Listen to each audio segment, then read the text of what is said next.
Hello, everyone, and welcome to another edition of The Danny Show. I'm your host, Daniel Cody, giving you commentary and reviews on all things wrestling. Thank you guys so much for joining. We are almost at 500.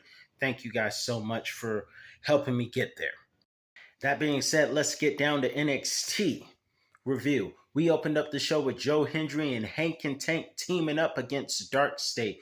And I noticed that one of the members of Dark State is not usually in action. So I'm really curious to see what they do with him because it's always three guys, but there's always a fourth guy who is never active. So I'm really curious to see what they do about that and Dark State. And I must say, Dark State is far better than Retribution.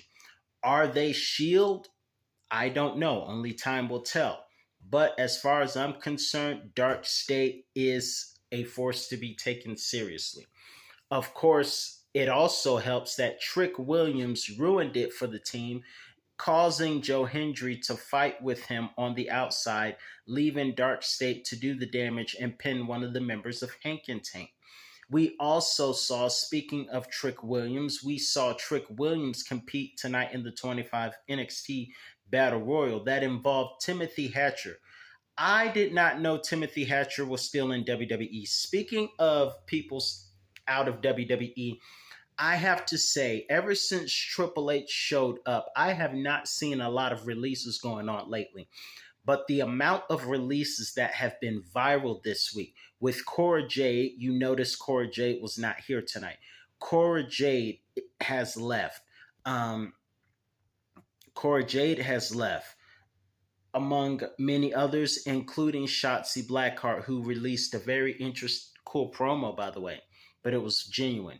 Amongst many others like Eddie Thorpe have all been released. The amount of people, well-known people who have been released in this time is like nothing I have seen since Vince McMahon last ran WWE. Not to mention, I think it sucks that Gigi Dolan of NXT, Dakota Kai is gone from WWE.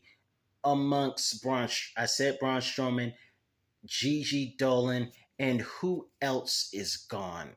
I mean, so many have left. Kai and Shayna Baszler, but they weren't really doing much with Shayna Baszler in WWE since the main roster era for her. So a lot of people have been released, and I haven't seen anything like this since Vince McMahon last ran WWE, as I repeated earlier. But speaking of Dakota Kai, one of her friends, Io Sky, her birthday is coming soon. And this Thursday, I will be giving you a review on my top 10 favorite Io Sky matches. So be sure to check that out. Stay tuned for that. But let's get down to NXT's Battle Royal. We saw, what's his name? Timothy Thatcher. I believe that's what his name. Thatcher was here. But we got the surprise return of the evangelist Elijah. I call him Evangelist Elijah. He's formerly known as Elias, but I call him Pastor Elias. No, Evangelist Prophet Elijah. Ironically, Elijah is my middle name, but Elijah came back to NXT, and I really enjoyed seeing him. For those of you who don't know, the last time we saw Elias, now known as Elijah, he was a YouTube evangelist. He had a channel where he would spread the good news of the good Lord, and I thought that was pretty cool. Of course, it was great to see him here. Honestly, I thought Trick Williams was going to win that Battle Royal.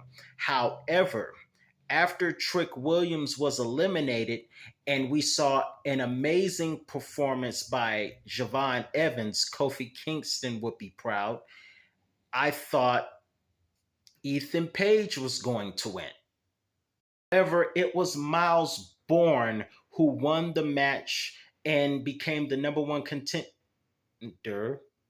For the NXT WWE Championship. I really thought it was Trick, but it's going to be Miles Bourne. Speaking of which, it was hilarious when Miles Bourne and Charlie Dempsey was backstage, and Charlie said, "Hey, now that we've won, I get the opportunity." Of course, Charlie Dempsey is going to turn on Miles Bourne in the future because tonight, Charlie was hilarious talking about stretching the meathead. Now the NXT, now you can probably hear the NXT crowd freaking out. I guess because they thought it was a strange thing to say. Nonetheless, the ruler heard of it, and now the ruler will face Charlie Dempsey, and may God have mercy on Charlie. And Miles Bourne, be prepared. Of course, we saw Jada Parker in action against Carmen, who dumped Ashanti Theodonis last week. Now, for whatever reason, Chase U is back in action, so that's pretty cool. We saw one of the members of Chase U, former members, Thea Hale, get involved after Jada Parker won the match but wanted to do more damage. Thea Hale came in to make the save, and I was just waiting on Booker T to preach his favorite proverb about concerning yourself with business that concerns you, which is a good point. Mind your, I mean, the proverb that Booker T has is the proverb for this day and age. Mind your business. So, moving forward, speaking of getting down to business, the main event between the women of Jordan Grace and Julia was great. First of all, much respect to Julia. She had a great performance tonight. And if you notice, there was a scare because she fell on her head. And we were very concerned because stuff like that doesn't end well. The last time we were Stone Cold Steve Austin, remember, in 1997, fell completely on his head and injured his neck and somehow managed to finish the match miraculously. She fell, it wasn't as bad as what Steve Austin went through, but the way Julia fell on her head was a cause for concern.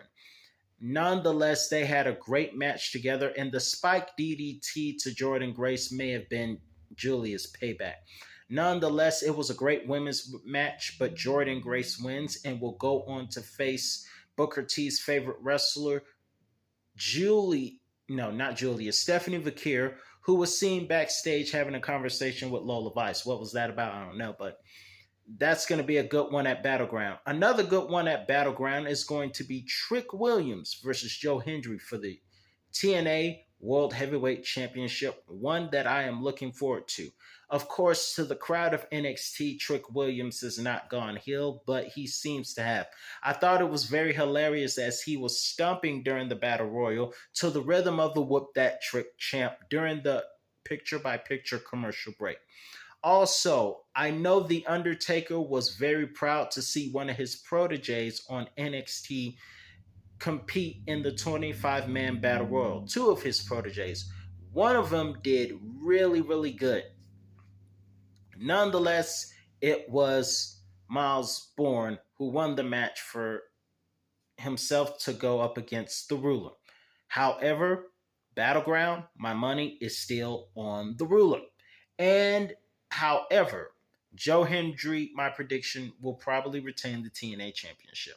But it will be the first time a TNA Championship has been showed for in a match at an NXT event. So let me know in the comments below what you thought about tonight's episode of NXT. I'm your host, Daniel Cody, and that's all time I have for you today. And I'll be back with another review on all things wrestling. And see you for my top 10 favorite EO matches coming soon. See you later, folks.